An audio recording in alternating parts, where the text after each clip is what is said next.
Do you understand English, but feel blocked when it's time to speak? You're not alone. Many adults can read or listen, but when they open their mouth, the words disappear, the fear appears, and the silence wins. But what if the problem isn't your memory or grammar? What if the problem is pressure? In this episode, we do something different.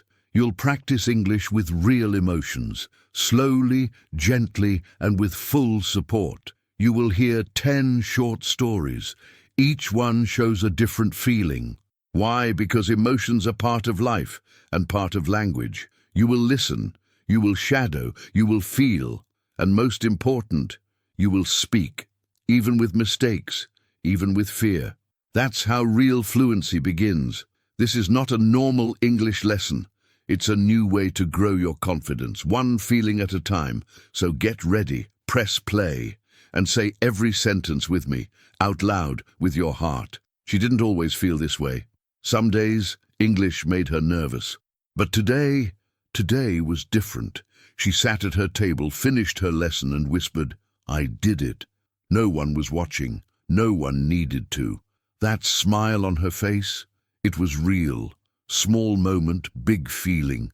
She felt proud, and it was not because everything was perfect. In fact, she made 2 mistakes. But this time she didn't panic. She corrected herself. She laughed. That's the difference. When you feel safe, mistakes don't stop you. They help you grow. And that's exactly what happened today. She walked to the mirror and said it again. Good job. Just 2 words. But they felt strong, honest, true. It wasn't a big sentence. It didn't need to be. Sometimes a few words in English, said with heart, mean more than perfect grammar.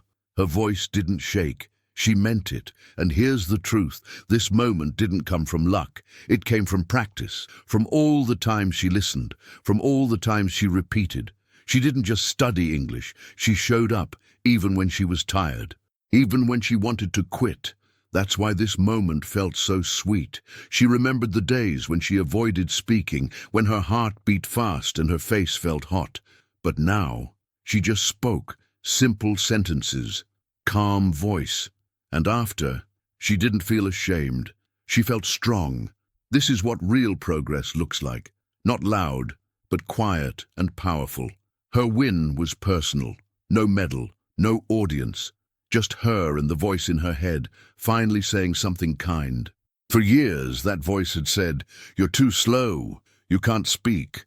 But now it said, "You're doing great. Keep going." That voice had changed, and so had she. She didn't know it at first, but this was the moment she started to trust herself. She didn't need anyone's permission to feel proud. She repeated her favorite phrase from today's lesson, "I love this feeling."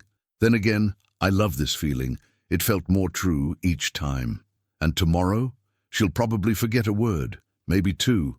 She'll feel a little stuck, but today's feeling will stay. The memory of this win will whisper, "Remember, you can do it." And so, she'll try again. But then, what if something unexpected happens next time? He said a word, and it came out wrong. The teacher smiled. A few people giggled. Not in a bad way. Still, his face turned red. His voice disappeared. Inside, he thought, "Why did I say that?" But outside, he just nodded and looked down. He felt small. Later, he couldn't stop thinking about it. That one word, that small moment. It played in his head again and again. "They must think I'm stupid," he thought. But the truth is, no one was laughing at him. They were just surprised. English is hard. Mistakes happen. It was just a mistake. He wanted to run away from English after that, hide from every class, every lesson, every sentence. But something told him, try again. Not for the teacher, not for the class, for himself. Because deep inside, he wanted to speak. He wanted to feel proud, not ashamed. So he made a decision.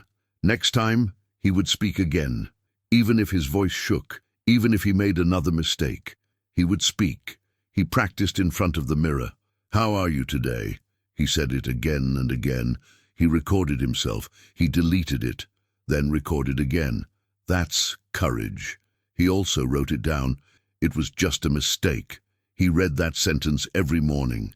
Because his brain needed help remembering the truth. It was just a mistake. It doesn't mean I'm not good enough. Words like these are not grammar. They are healing. In the next class, his heart beat fast again. But this time, he didn't freeze. He said one sentence, then another. His pronunciation wasn't perfect, and that was okay. One person smiled. The teacher said, "Good try." And inside, something started to change. That small fear didn't disappear in one day. But each time he spoke, it got smaller. Not gone, just less strong. The important thing, he was speaking anyway. He was walking through the fear, not around it. That is how fluency is born, not from perfect English, but from imperfect bravery. And then something strange happened. After that, he started to notice others making mistakes too. And you know what? He didn't judge them. He felt close to them, because now he knew everyone is scared sometimes. But what happens when we speak, even when we're afraid? She moved to a new city, new streets, new sounds, new people, but no real connection. She walked past cafes and parks, watched people talking, laughing. Her mouth stayed quiet. She wanted to say something, anything, but the words stayed inside. Her heart felt heavy. In the supermarket, someone smiled at her. She smiled back. That was it. No conversation, no real contact. She whispered to herself, "I feel lonely." Not because she didn't like being alone, but because she wanted to feel seen, to feel part of something, to belong. English was everywhere, on signs, in stores, in voices around her. She understood some, but when she wanted to speak, her mind went blank. How do you start a conversation when you're scared of making a mistake? She felt stuck between wanting to talk and not knowing how. She tried small things. She said hi to the bus driver, thanks at the cafe, sorry when she walked too close to someone. They were just words, yes, but they were steps, little steps. Each one was a quiet fight against the feeling of being invisible. At night, she practiced simple questions. How are you? Where are you from? Do you live nearby? She said them out loud. She recorded them. She whispered them while brushing her teeth. She didn't feel ready, but she was preparing her courage, quietly. One day, she saw another woman sitting alone in the park, also quiet, also looking around. Something inside her said, now, so she walked over. Hi, do you live near here? Her voice was small, a little shaky, but the woman smiled. Yes, she answered. Just one word, but it opened a door. They talked slowly, with mistakes, with pauses, but with real warmth. That one moment made her feel human again, connected. She wasn't fluent, she wasn't perfect, but she was not alone anymore. Her voice had reached someone, and that changed everything. Still, the feeling of loneliness returns sometimes, but now she knows what to do. She doesn't wait for big conversations. She looks for small ones, a question, a comment, a smile, and she wonders, what if the next small moment becomes a big change? He studied every day this week. He listened, he repeated, he tried hard, but when he opened his mouth, silence. The words disappeared. Again, his stomach felt tight. He looked at his notes and thought, why can't I remember? He felt stuck and tired of trying. He sat in front of the screen, pressing play, pause, repeat. His notebook was full, his head was full. But still, when he tried to speak, nothing came out right. He sighed. This is too hard, he whispered. Not because he didn't care, but because he cared so much. Sometimes he wanted to scream, or cry, or both, because learning English felt like pushing a heavy door that just wouldn't open. He wasn't lazy, he wasn't weak, he was simply tired. And that's something many people don't talk about. Learning can hurt. He thought about quitting, just for one day, or maybe forever. But then he remembered why he started, to talk to his kids in English, to get a better job, to finally express himself in another language. Those reasons were still there, under the frustration. He decided to do something different. He closed the book, took a walk. Put on a podcast, not to study, just to listen. He let the words flow like music. He didn't stop or rewind. He let English be background noise, and for once it felt light, not heavy. That night, instead of studying new things, he reviewed old sentences. Slowly, one by one, he repeated them out loud. I'm learning. I'm trying. This is hard today. He said them like medicine, not for his mouth, but for his heart. The next morning he still felt a little tired, but also, strangely, a little stronger. Frustration didn't win this time. He showed up again. Less pressure, more patience. He wrote on a sticky note, "Even slow progress is progress." He read it every hour, and he wondered, if today feels a little easier than yesterday, what will tomorrow feel like? Did you enjoy the content and it made a difference for you? Click on Super Thanks and support our work. After work, she went for a short walk. The sky was soft. The air touched her face gently. For the first time all day, she didn't feel rushed. No emails, no noise. Just her steps, the wind, and the sound of her own breath. She didn't say much, she didn't need to. She just felt calm. She looked up. The clouds moved slowly. A bird flew above. A child laughed in the distance. These small things made her smile. Not because they were special, but because they were simple. And in that moment, she didn't feel like a student or a worker. She just felt human. She put on her headphones and played her favorite English podcast, not to study, just to listen. The speaker talked slowly. She followed the rhythm, the tone. She whispered some sentences. I feel calm. This moment is quiet. I smiled. Each word felt gentle. When she got home, she made a cup of tea. She sat on the floor. No phone, no plans, just her and the cup. She repeated one sentence from the podcast.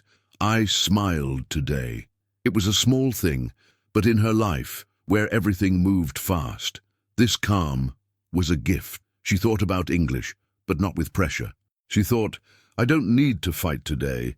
Some days, the best practice is peace, just breathing with the language, letting it be soft and slow, not trying to be perfect, just letting it be part of her day naturally. She whispered sentences to herself like a song. I feel calm. I'm here now. No need to rush. It didn't feel like study. It felt like care. And she realized, learning doesn't always have to be hard. Sometimes it can feel like rest, like peace, like coming home to yourself. The calm stayed with her that night. She wrote 3 short sentences in her diary. Today I walked. Today I smiled. Today I felt quiet inside. No long grammar, no pressure, but every word was real, and that's the kind of English that stays. Still, she knew calm doesn't always last. Some days the peace breaks, a question comes, a surprise, a fear. What happens when the calm disappears? She was in line at the bakery. A man turned to her and asked a question in English. She understood him, but her body didn't move. Her brain froze. Her heart beat fast. Her hands felt cold. She wanted to answer, but no sound came out. She just nodded and looked away. Later, she felt angry with herself. Why didn't I speak, she thought. I knew the answer. I understood the words. But fear doesn't care what you know. Fear stops your voice. And this fear, the fear of speaking, is not about English. It's about shame. She remembered other moments, at school, at work, times when she was laughed at, interrupted, or ignored. Her brain remembered that pain. So now, when English comes, her body says, stay safe, stay silent. But silence doesn't feel safe anymore. It feels small. She decided to change that. Not with big speeches, with small steps. She practiced saying answers out loud, alone. Yes, please. No, thank you. I don't understand. She practiced with her mirror. She imagined the man in the bakery. She answered him in her mind 10 times. Then she went deeper. She spoke the fear out loud. I'm scared to speak. I freeze. My heart beats fast. She said it slowly, softly, until it didn't feel like a monster anymore. Just a feeling, just a fear. not her whole story, just one chapter. She learned a small trick. Before she speaks in English, she touches her hand and says, "It's okay to be scared." Then she speaks anyway. Maybe her voice shakes. Maybe she forgets a word. But now, fear is not the boss. She is. One day it happened again. Someone asked her a question. Her body froze, but only for a second. Then she smiled. She said, "Sorry, can you say that again?" And they did. And this time, she answered. Not perfectly, but clearly. And that moment, that was her win. Of course, fear never disappears completely, but something else starts to grow next to it. Courage. And the question becomes, what if fear is not the enemy? What if it's the doorway to real change? She sat at her kitchen table, notebook open, feeling stuck. The words weren't coming. She was about to close it when her phone buzzed. A message from a friend. "Want to practice English together today?" Her first thought, "I don't want to sound bad." Her second, "But I won't be alone." They met online, just 10 minutes. Her friend spoke slowly, listened patiently, and corrected her gently. When she said something wrong, her friend smiled and said, "Try again like this." Not angry, not judging, just kind. That moment meant more than any textbook. After the call, she sat quietly. She felt something warm in her chest. Not just because she learned a few new words, but because someone cared. She whispered, "Thank you." Then again slower, "Thank you so much." That simple help made her feel seen, supported. She wrote in her journal, "I felt thankful today." Then, "I'm not alone." Those words gave her strength, because English can feel like a lonely road, but when someone walks beside you, even for 5 minutes, the road feels lighter, less scary, more possible. She started to notice other people helping her too. A teacher who answered her late email, a stranger who spoke slowly at the market. Even this podcast, she thought. Someone made this for people like me. She smiled. Gratitude changed how she saw everything. She learned a new practice. At the end of each day, she wrote down one sentence in English. "I am thankful for..." Some days it was small, a warm cup of tea.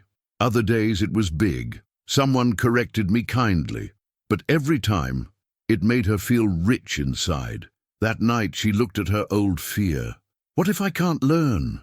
Then she looked at the sentence she had just written. That meant a lot, and she knew something had shifted. Her English was growing, not just with rules, but with real human connection. And now, she wondered, if one kind word can change a day, what could happen if we started giving those words too? She opened her English book, then her app, then a podcast, then a grammar video. So many words, so many rules. Present perfect phrasal verbs, silent letters.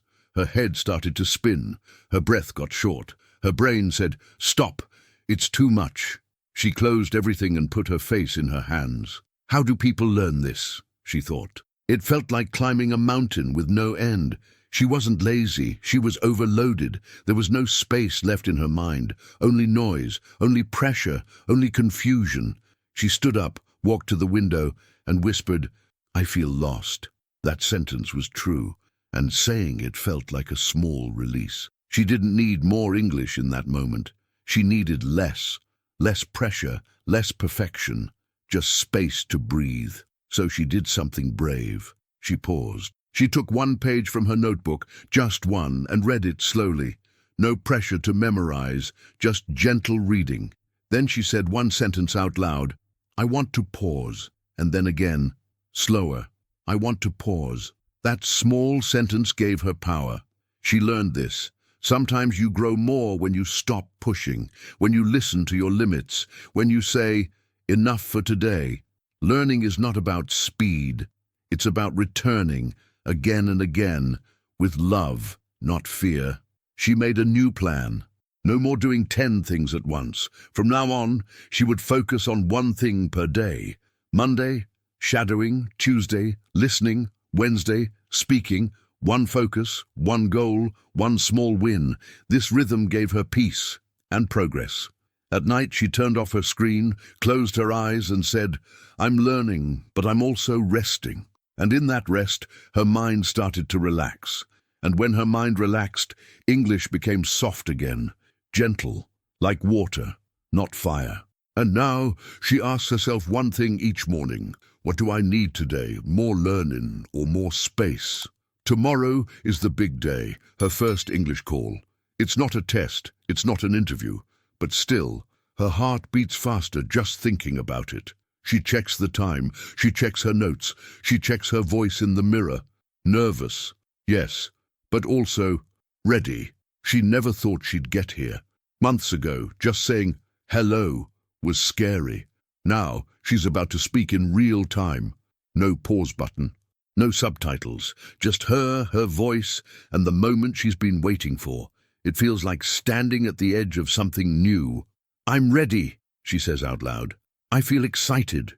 Then she says it again, but with a little smile. This isn't fake confidence. It's real, because she's practiced, because she's shown up again and again. She knows the fear is there, but something else is stronger now. Desire. She practiced her phrases. Can you repeat that? Let me think. That's a good question. Man, these are her tools. Not to be perfect, but to stay calm, to stay present. This is her moment, her call, her voice, and that's something to celebrate. She breathes in deeply, stretches her arms, drinks some water. She's not focused on grammar. She's focused on connection, on showing up as she is. I don't need to impress, she whispers. I just want to express. And that shift changes everything. During the call, her voice shakes a little, but she laughs. She makes a small mistake, so then corrects it. The other person smiles, they keep talking, and suddenly she realizes she's doing it, not dreaming, not planning, doing. After the call, she walks around her room. She laughs, she jumps, she claps her hands. That 10-minute call, it felt like 10 years of waiting finally opened a door, and inside that door she found herself speaking, alive, brave, free. And now she wonders, if this is what one call feels like, what will it feel like to speak like this every day? She speaks slowly. Sometimes she forgets a word. Sometimes she starts a sentence and doesn't finish it. But that's okay, because every word she says now, she couldn't say a year ago. This is growth, not fast, not loud, but real. And that gives her hope. She used to compare herself. They speak better than me. I'll never catch up. But now, she says something different. I'm growing. Not perfect, not fluent, but better than before. And that shift from pressure to progress has changed her life. Every day she speaks a little more, not because she's brave all the time, but because she decided not to wait. She records short sentences. She repeats podcast lines. She says good morning at the store. Small actions, big power. One day, she looked in the mirror and said, I believe in my progress. And for the first time, she meant it. Because now she sees what others didn't, the hours of quiet practice, the courage to keep trying, the strength to stay when she wanted to run. She no longer says, I'll never speak fluently. Now she says, one day I'll speak freely. That hope is not a dream. It's a direction, a road.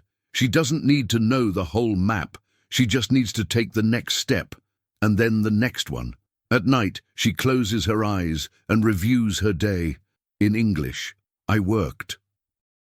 I felt tired. I listened to English while cooking. These are her victories, and they are real. They are slow, steady proof that she is becoming the speaker she always wanted to be. She doesn't chase motivation anymore. She builds it, one sentence at a time. Some days, it's hard. Some days, it flows. But now, even in silence, she feels it. The voice is coming. Her voice, clear, honest, free. And if one small voice can grow into something strong, what could yours become? You've just shadowed English with real emotions, and that's powerful.